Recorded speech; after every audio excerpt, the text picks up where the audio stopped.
اليوم بغيت نحكي لكم قصتي أنا شخصيا. قصة بدأت معايا من الصغر وخلتني نوصل نعيش لحظات ما يمكنش ننساها طول حياتي. أنا أشرف، عندي 22 عام، ساكن في مدينة تطوان، عايش مع والديا وثلاثة ديال خوتي، وحياتي كانت عادية حتى لواحد اللحظة. من وانا صغير كان كيعجبني بزاف نسمع، نشوف، نقرا على عالم الجن، ماشي بالخوف ولكن بالفضول. كنت كنقول كيف ما احنا عايشين راه حتى هما كاينين وعايشين.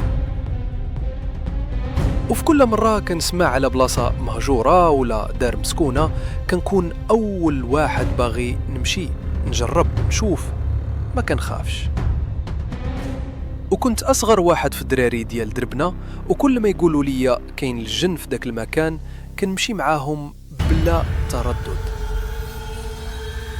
كانوا كيجمعونا 6 العشية منين كيطيح الظلام، وكنمشيو المدرسة مهجورة وسط الحومة، شماع، قرآن، ملحة، كنا دايما مستعدين لأي حاجة.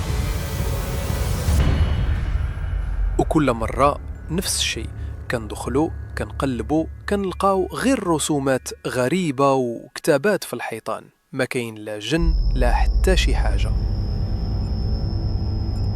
وكنت في داخلي كنحس بحال إلا كنقلب على حاجة، كنبغي نشوف شي حاجة بعيني، أي حاجة تأكد لي باللي العالم الآخر كاين بصح. حتى جا داك النهار، ونهار ما غنساهش أبدا. كنا داخلين كنعايرو كنضحكو، وفجأة سمعنا حجرة تضرب في الحائط بقوة. تجمدنا بلا ما نحسو، كل شي وقف، الخوف كسل الوجوه والقلوب دقات تسرعت. جرينا، خرجنا كلنا مخلوعين.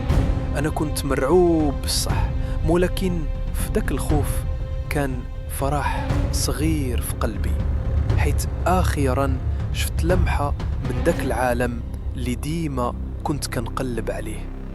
أمنيتي تحققت، وهادشي بداية قصتي مع الجنون.